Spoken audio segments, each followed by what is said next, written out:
Tonight we passed around red baskets, but it's clear tonight we're passing around the hat. Thank you all for being here this late in the game. And thank you, especially Rosie. You're my favorite. Let's see. I was going to say energy gets a little low this time, and so I appreciate you here. This is a poem that, let me look around the audience. This is a poem that I visited Sewanee in 1986 as a Brown Foundation Fellow, and Bill Clarkson engineered that. He also engineered my coming back. He also engineered my not knowing it, but having given the dean and the attorney for the university, maybe Bill had given this to them more than I had, the assurance that I would do something like this, which I didn't know. I thought I was the pet poet of the English department, but Clarkson made me better than just a pet. I wrote this for our daughter. We were here. She had a bicycle. She hadn't learned how to ride it. We went back to Virginia. All her friends could. And as for many of us, it fell to me to teach her how. I think it is appropriate for what we do in this conference. Not that any of us are children being followed by adults, but that we take each other's balance and progress very seriously. We're here for that, whether we're listening to someone read or we're helping someone write, or whether we're writing ourselves and we're writing for others. So round and round it goes. And now if I can find a little pair of glasses, let's go. Older book, smaller print. Learning the bicycle. The older children pedal past, stable as little gyros, spinning hard to supper, bath, and bed, until at last she also quits, silent and tired, beside the darkening yard where trees now shadow up instead of down. Their predictable links can only tease her as, head lowered, she walks her bike alone somewhere between her wanting to ride and her certainty she will always fall. Tomorrow, though I will run behind, arms out to catch her, she'll tilt, then balance wide of my reach, till distance makes her smaller, beyond the place I stop and know that to teach her I had to follow, and when she learned, I had to let her go. Okay. They won't all be that nice. Let's see.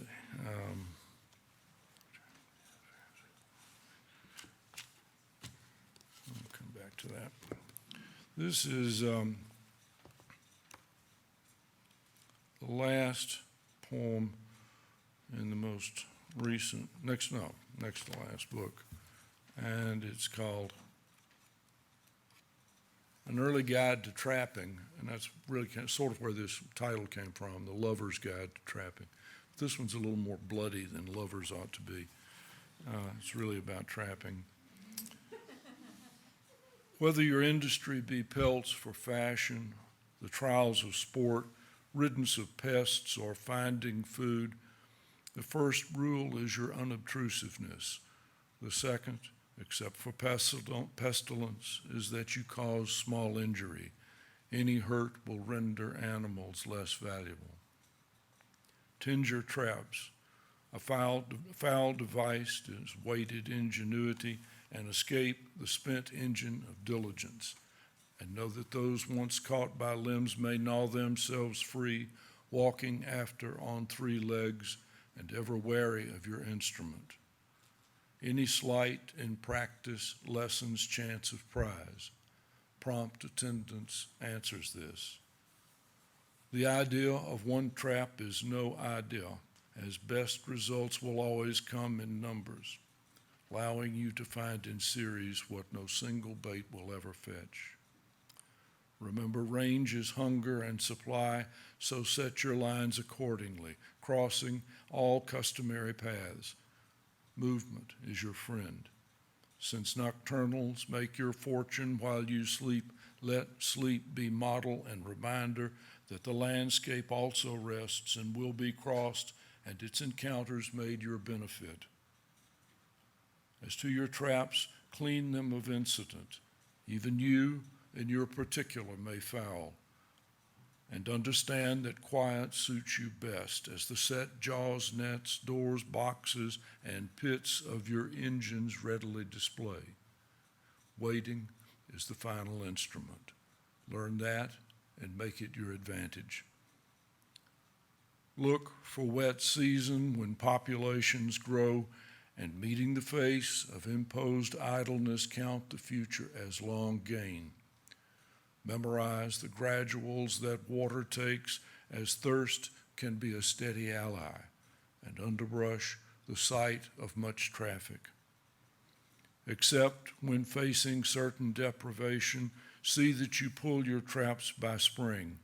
The captured kit or fawn is small reward compared to later enterprise. Be systematic in your work and avoid distraction over painful signs. The enlarged stare, extended legs, set mouth, as suffering will touch all animals, however long or cannily one skirts that fire.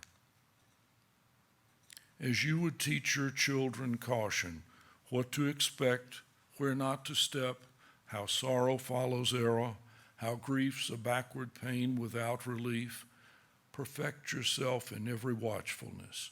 Food comes to the focused eye, and hunger focuses, while living in hours only means hours. And to those traps filled and waiting you, be prompt to clear, rebait, and set, and never let the signatures of grief, whether met firsthand or written by escape, dissuade you from refinement of purpose, as you will increase by every good form of patience.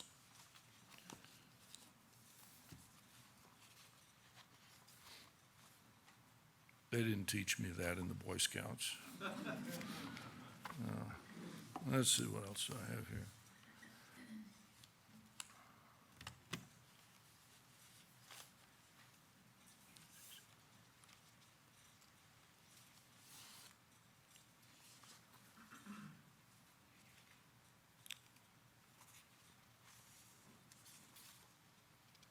I'll have to look over here.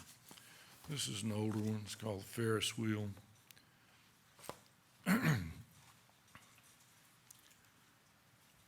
For years, I have watched Mary Jo Salter with these little stick things, and I've smiled when she uses them. And she and Megan are the two people who like school supplies, office organization, that kind of thing. And then suddenly, I finally, this afternoon, I thought, if you're going to find your way around at this late in the game, you're going to have to do what they wisely have done all these years. So you see what the book looks like. The rounding steeps and jostles were one thing, and he held tight with so much circling.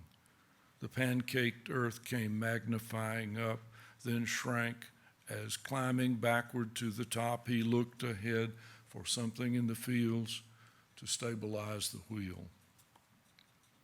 Sometimes it stopped.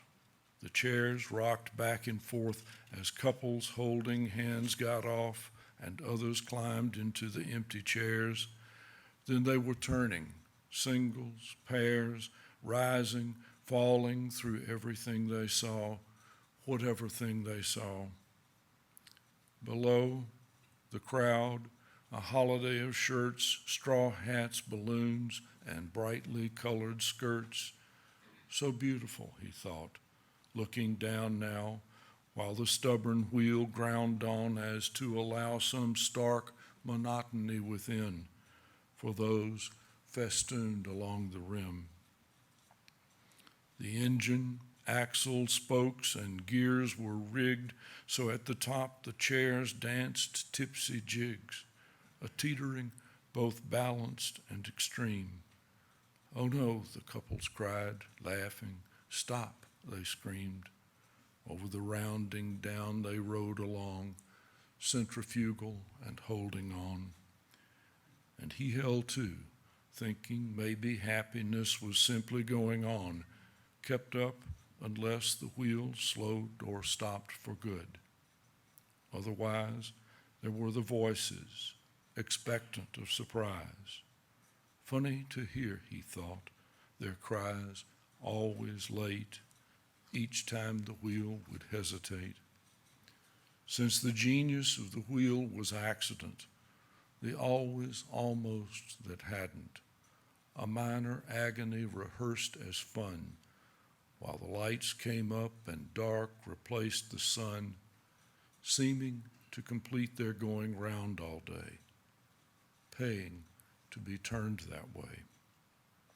Later, standing off, he felt the wheel's mild dread going as though it lapped the miles ahead and rolled them up into the cloudless black, while those who rode accelerated back and up into the night's steep zero-G that proved them free. I used to take our son flying. You go up over the top and you go down again and you're weightless, which you do and we would go over the top and he would rise in his seat. And for a couple of years, that was a lot of fun. And then after that, I would see him sit in the back seat when I was flying, holding his hair like this, because he thinks I'm going to kill him.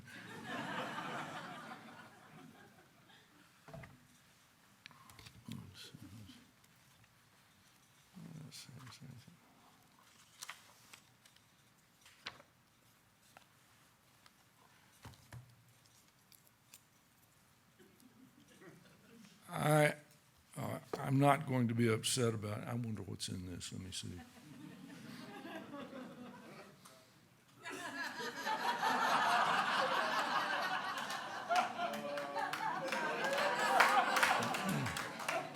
You want some?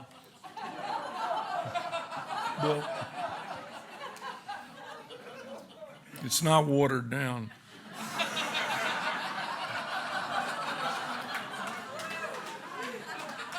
But I might be able to use it. That's all right. Let's see. So there, wise guys.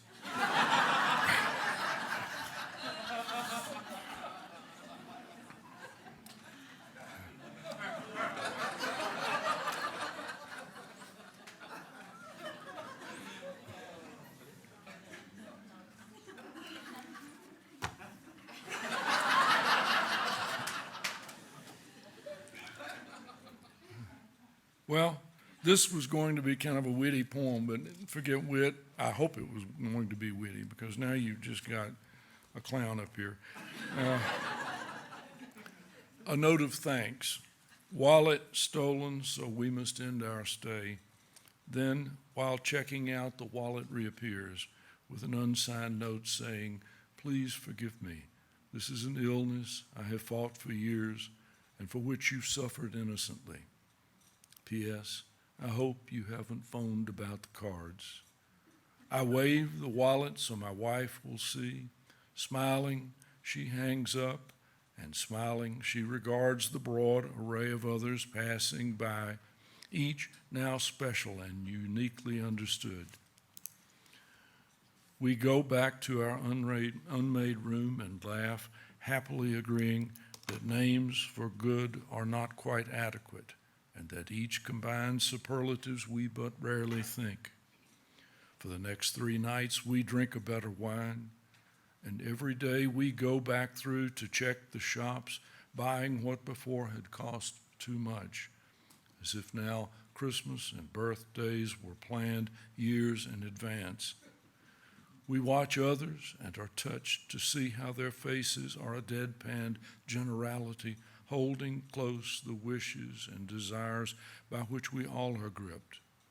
All charities seem practical to us, all waiters deserving of a bigger tip.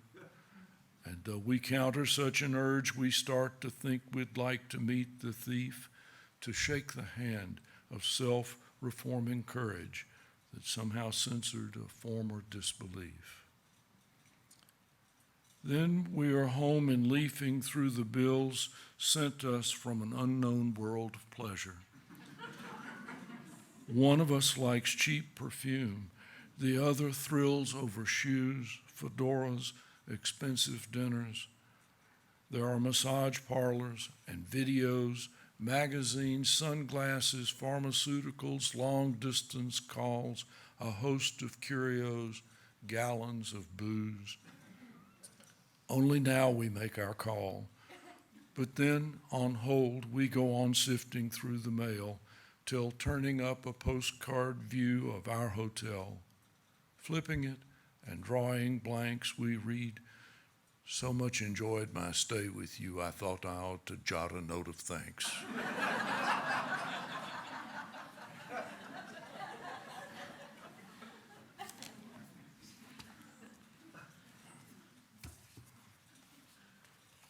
Here's one that's considerably more serious. You all remember the news hour when Jim Lear and others, they still do it very rarely, thank goodness, but they would have all the recent deaths, our soldiers who had died in Afghanistan and Iraq. And I've always watched that news program when I had time. And one night I was watching it, and I wrote this very quickly. I have every now and then, about once every 5 years, I have one that just comes on out.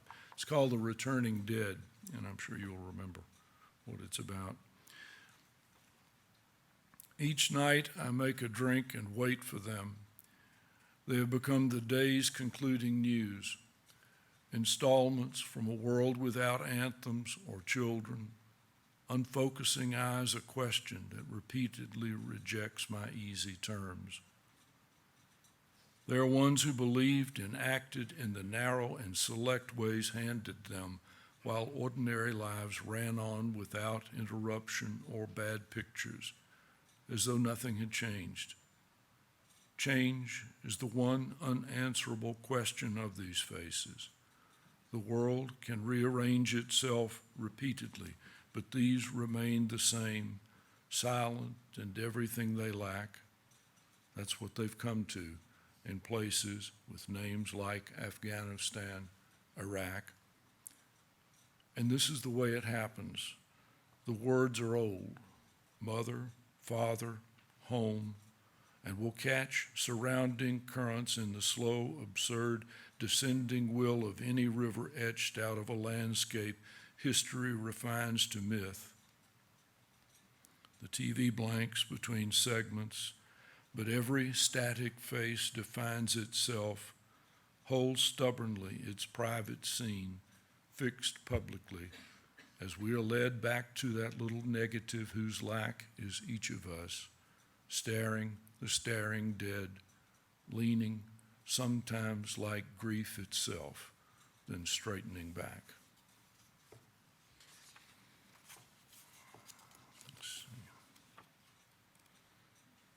Now, I'm going to do something else. It's a little lighter. I might get lost, but I don't think I will. I've read this long poem that ends this book, the most recent one, called Nod, in a number of times in the past. It starts out with a little tip of the hat to Dante. I'm going to skip around in it. I'm going to just briefly read the opening.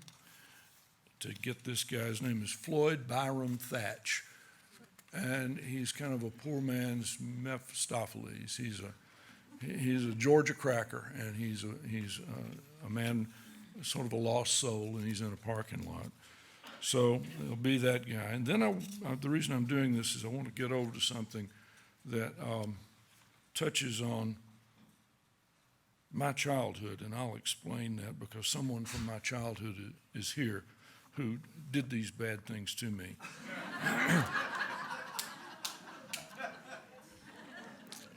My older sister. Nod.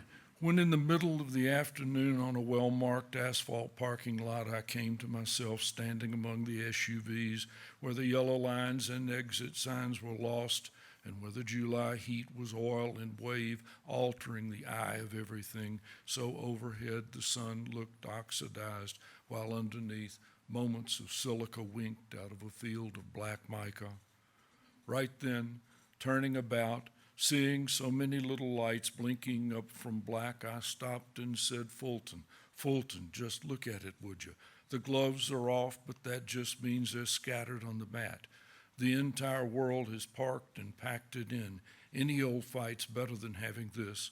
This is the flu before the fever touches you, the ache without a place to point, shadows hiding the end of the alley, and an entire block of locked back doors. This is the neighborhood of calls for children and dogs who never return, that little land where sleep lies down and no one thinks to wake her up. Bring me back the pounding shoe and the gray Navy flushing Russian submarines. Give me that stretch where longing lives, space shots and Aaron up to bat, black coffee and the small collaterals of penny postcards, pets, T-bills meaning what they say. Steady the hall clock scissoring hands so shirts are buttoned up and down at once and smiles stay fixed at flashbulb best. Give me, in short, a new deck, a fresh cut, another deal, a winning hand, as that's what needs some bringing back. But of course there was no Fulton, as over time the cars all idled off till I studied the mercury vapor lights, counted the empty parking spots, then addressing Fulton anyways, who's always somewheres else about, and me speaking a little too bravely to, just talking a little too much through my summer hat, said to Fulton, said to me, so it begins my rambling boy. And saying that, I heard a laugh that was a wheeze, that was a cough, as looking round I saw a coal go bright, go dark, redden, then fade, redden again, then disappear, some smoker working backwards from his light, thumb to finger, elbow out, till arm thrown forward weakly as exaggerated Nixon, he dropped his hand, exhaled and coughed again, then cleared his throat and pointed with his cigarette. That lot ain't clover, is it, bud? What do you think you're looking for? Not a thing, I said. Thing, a little breath of smoke spoke back. Now that's a category, ain't it, bud? And a fibber of an argument. So that's Floyd. We get over here and finish him in the, all right. He goes on with a catalog of what he thinks is right or true. Nothing really is quite right.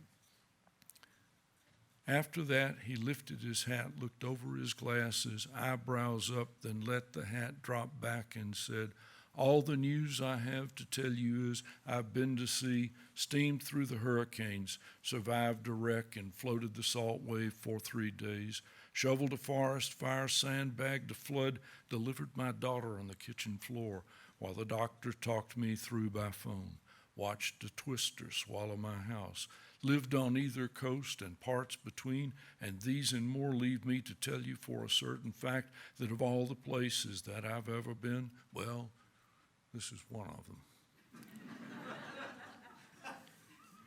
Then he was searching his pockets and taking his time too, till looking round and speaking almost shyly, he said, you know, my honest name is Byram Thatch, but no one's ever called me anything but Floyd. Okay, so that's where he's stuck, and this is the little part that's a sort of a family pay you back. It's July 1953 and dark outside and every room indoors is hot. So now the boy walks out to where the moon's a silver plate suspended over fields, hedgerows, a barn with gambrel roof, and sideways these exaggerated shadows through the landscapes, cows and goats, one bull, 2 mules, the blind horse by the gate, and in a tree a mockingbird who summarizes all. The boy heads where his father laughs. His uncle has said something funny. They're talking gin and cotton. They sound certain. They drink the gin, discuss the cotton. Then as the boy steps close, the uncle's voice climbs up a bit, as now he's all about a milk cow lives on onions and a mule that likes to change its mind. And then there is the goat that takes the stairs up to the loft to have his slash of hay and eats so much he winds up lost inside the bales until one day he's chewed him free the entire way back out the other side. And next, there's the horse that flies, while underground an old potato eyes the souls of those who walk him overhead. Some of this the boy has heard before.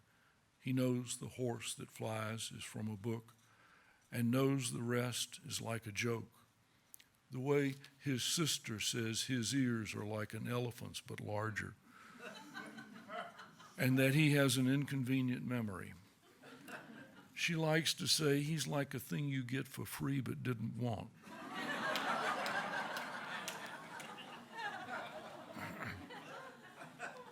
And even if he did know how to write, Santa wouldn't read his letter.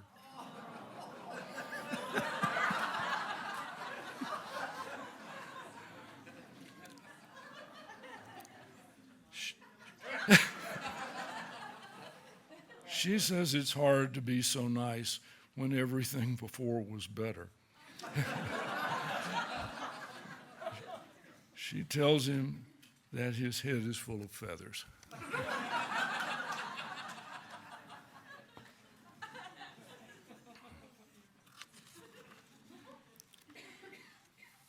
Okay, let's see what else we do here.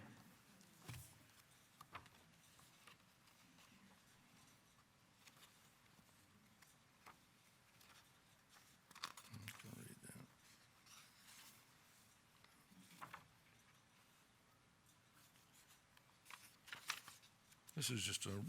This is not to Rosie, it's to a cat, but it could be to Rosie, although this is a feral cat. Stray. Only the very wise know how to sleep in the sun, hunt in the dark, assume what's good, so with their claws they only need, only purr, for those who, driven by that sun each day and fearful of the following dark, barely consider dumb love's generous adoptions. So, take that to the animal shelter. Do the right thing. I've got just a couple more. I'm going to read, I think,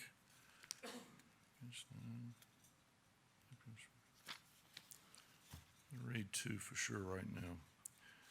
This is a marriage poem. It's called Reading the Map. Whatever bearing you select, eventually your path will intersect such variance in elevation you will find you need a topographic map for where things lead. Brunton, pocket, transit opened.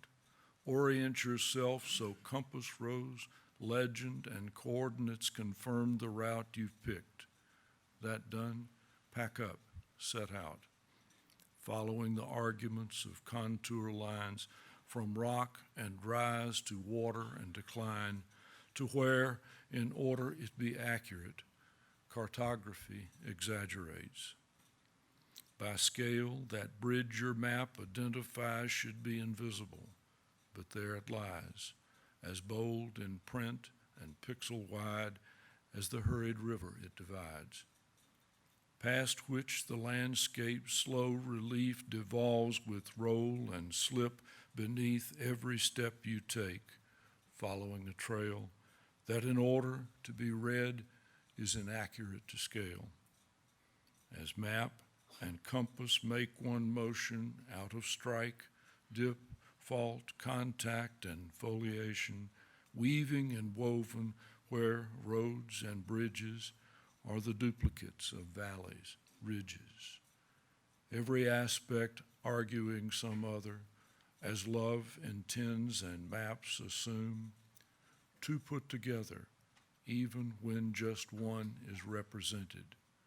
This road, that bridge, or you, could you be printed, clearly standing out of scale, yet there you are, ready for imagination's little car driving a world that turns into whatever conformations you pass through. A landscape written uppercase and in bold print, like memory and traced, even where there are no pixels, even as reading the map, love is invisible.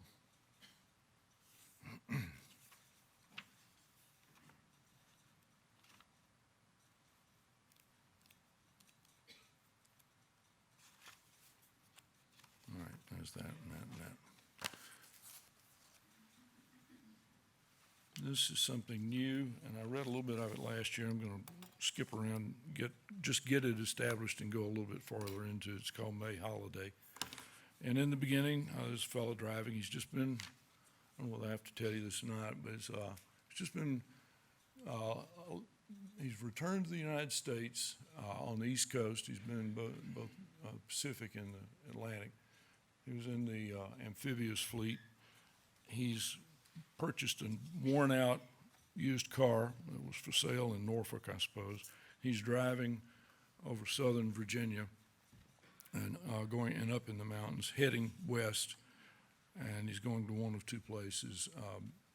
Both are home, but they're far away from where he's been for the last few years. And he's got a radio that sometimes works and sometimes doesn't. He's driving along at night, and you'll see he gets to a spot, and then he runs into a very strong-willed person who's running a kind of mom and pop gas pump deal. She's a widow. Sing late night radio, the river valley's blue-veined gradient. Sing the high attenuated tenor voice that holds a long wave. Oh, I should stop, back up, I'll start. The lights are called pilot rays. That's the kind of lights they had on a 1929, 1930 Buick. In 1930, Buick introduced what they were very proud of, which was an inline straight-eight engine, inline. And the tires, some of the tires you had back then were called zebras, particular kind of zigzag thread that made they make noise on the road, or they did make noise when they were used. Sing late night radio, the river valley's blue-veined gradient. Sing the high attenuated tenor voice that holds a long wave where it dopplers, riding the AM spit and hiss, weathering the shot noise blanks and surges, graveled at one frequency's close edges. Sing where the tappets and loose lifters of the 1930 Buick's inline 8 keep time above the white wall zebras, whining the damp road's middle sea. Sing 50 miles an hour through a world unreeling from its mirror till it answers back, goodbye to yesterday, goodbye to the ships anchored and waiting, the blank beach waiting, goodbye to the mountain's hollow flank opening fire. The bug-eyed pilot rays flood curves, then pencil out on straightaways. They dance the concrete yellow where the two-ply zebras chatter cracks, play through the steering wheel, keep time the way the long wave oscillates. And every time the windshield curves deep green, the close world travels sideways down the car's milked windows, blurs with passing, tunnels ahead, shapes the way. And then that long curve out of which a clearing frames a house made small behind one tuberous bulb burning over a Gulf oil sign, hung rusting so, orange the background, orange the lettering, and the two slow bleeding into one. Landrew let the engine's back compression slow him till he coasted, braked, and turned the key, then listened as the pistons lost opinion. Stepping from the running board, he studied round. Up on a low front porch, there was the dry squeak of a metal spring, rhythmically announcing angles. Back of that, a screen door's light, framing a woman's silhouette, rocking the world 2 times to 1, 2 times to 1. That car has clocked its better days, the rocking said, never slowing. It idles like a pocket of loose change. It's what I've got, Landry answered. Or maybe less, the silhouette observed, still working the steel-sprung oyster back. That chair you're in possess a mainspring to it? Has me, she said. You sound perpetual. She rocked beyond the time need answer that. Just use the handle side and fill your own, then walk me over what you owe. I've got to get the car filled up, and then we'll get back to the poem. Here we go. He's on the steps of the porch. You from the war? Just going home. Home's good, she said, though best of it's the going. What'd you do out there? I got us where we didn't want, then got us back most times the same. Then mostly you went out the way the one I sent, just that he stayed there's all. But now you're here, and nothing's bothering.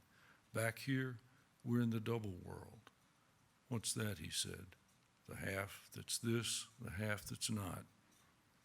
But now I'm talking tense, not place. No bothers here, and breakfast when you like. Landry leaned with pushing up. But what's your name, anyway?